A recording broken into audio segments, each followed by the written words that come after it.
we are going to make a discourse analysis of an episode of Desperate Housewives.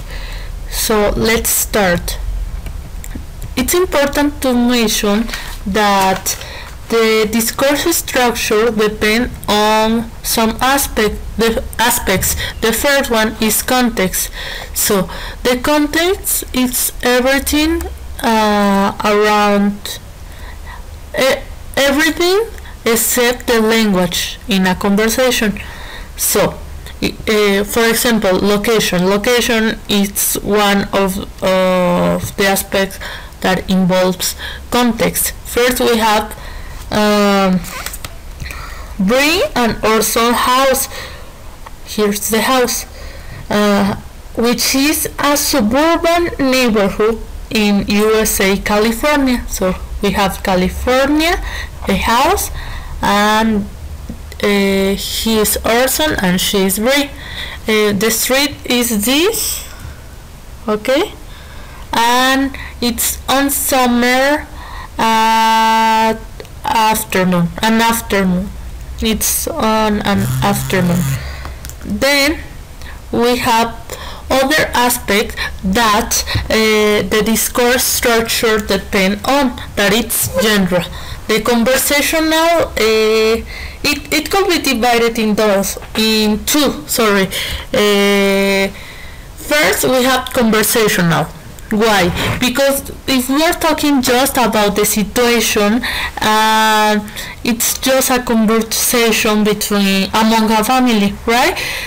Then we have to entertain. If we talk about the reason to communicate in this video, we can say that the producers of this sitcom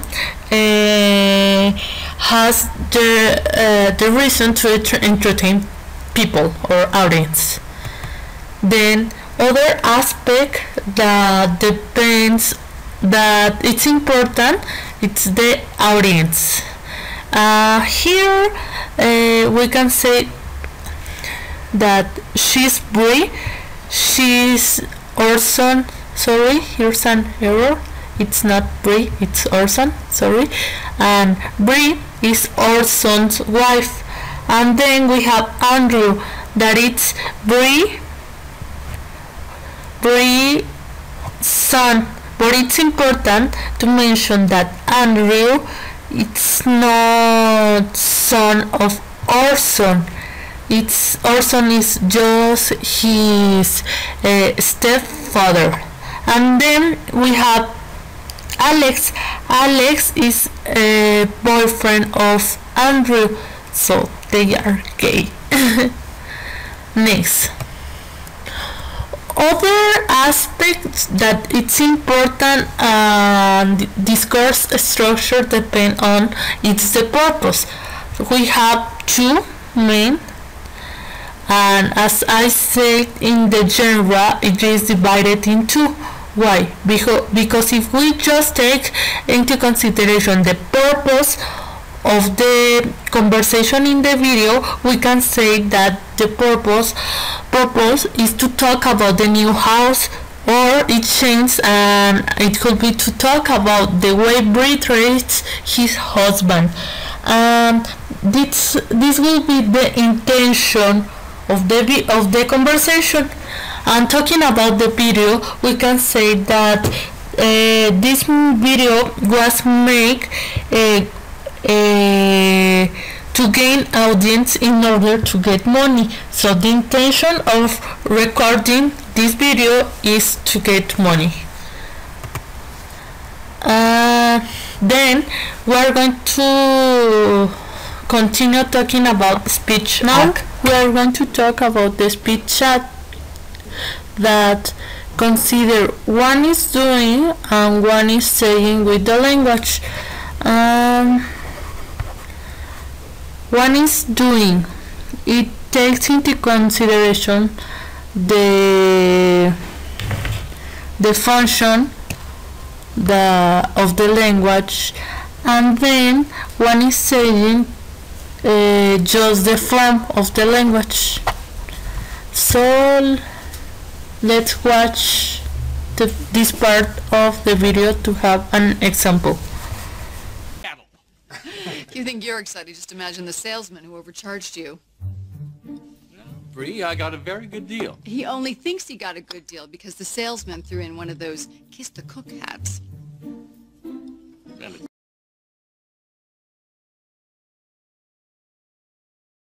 Basically, this is a conversation that Brian also had when Brie starts talking. What she's doing and what she's saying, it has the same meaning, and as well as Orson.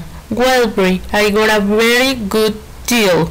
With this, Bree's response was, he only thinks he got a good deal because the salesman threw in one of those kiss the cook hats. So in this last tone, what Bree is saying, it's different on what Bree is doing with the language. Why? Because the meaning, she's been sarcastic, so the meaning is going to change from the literal meaning.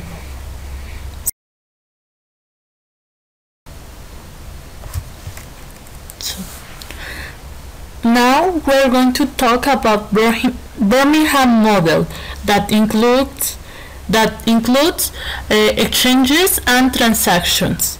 It's important to mention that this model was proposed just to classroom conversation, but if we analyze the conversation, not that structured conversation, we can find out that this model can be applied in this type of discourses. So now we're going to continue with the video. So let's. Bree, could you please not do that? Do what? It's just, when you talk to your husband that way, it really pushes a button for me. My mom used to do that, and it drove my dad away. I think he was tired of being emasculated.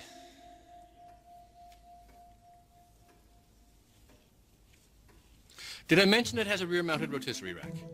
What exactly are you saying, Alex? I'm saying, if you're going to be rude to your husband, could you just not do it in front of me?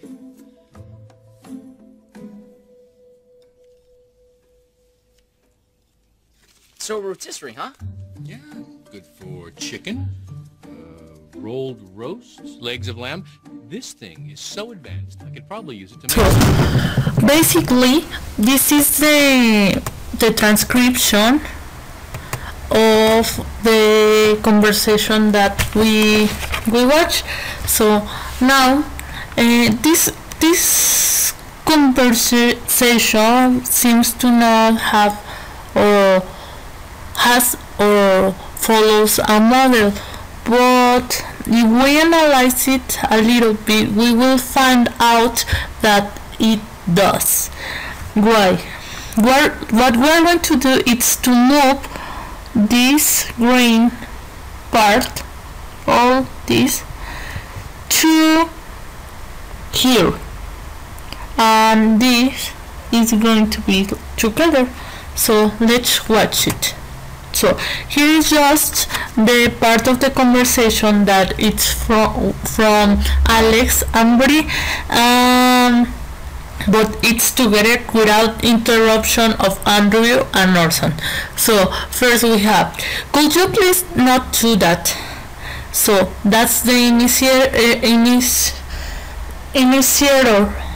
initiation. Then we have the response from Brie, do to what?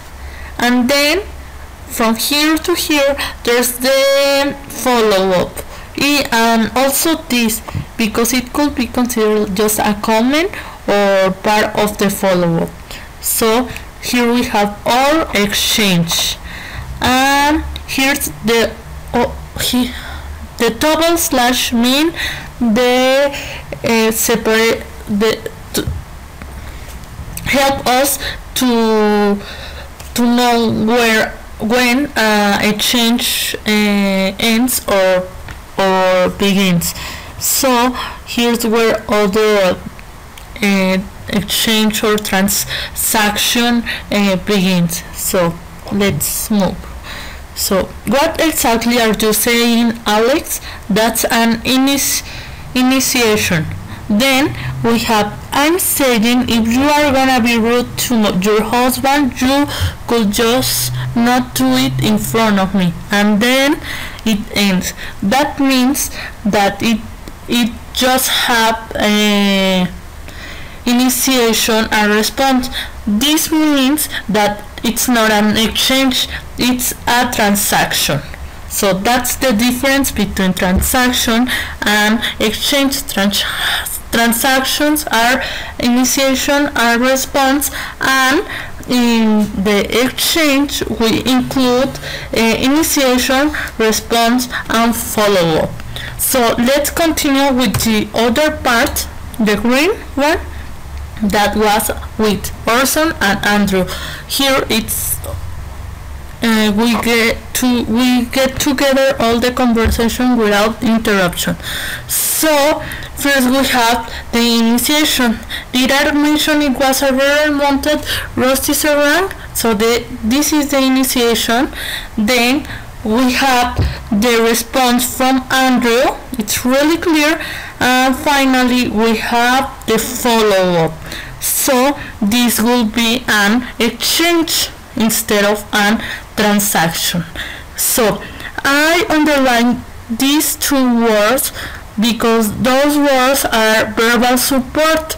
For example, we have so rusticer. It provided verbal support from Andrew to Andrew, and then we have yeah from Orson, that it's providing verbal support to what Andrew said. So this was the last aspect of this discourse analysis. I hope you understand it. So thank you, and sorry for all the errors that I did.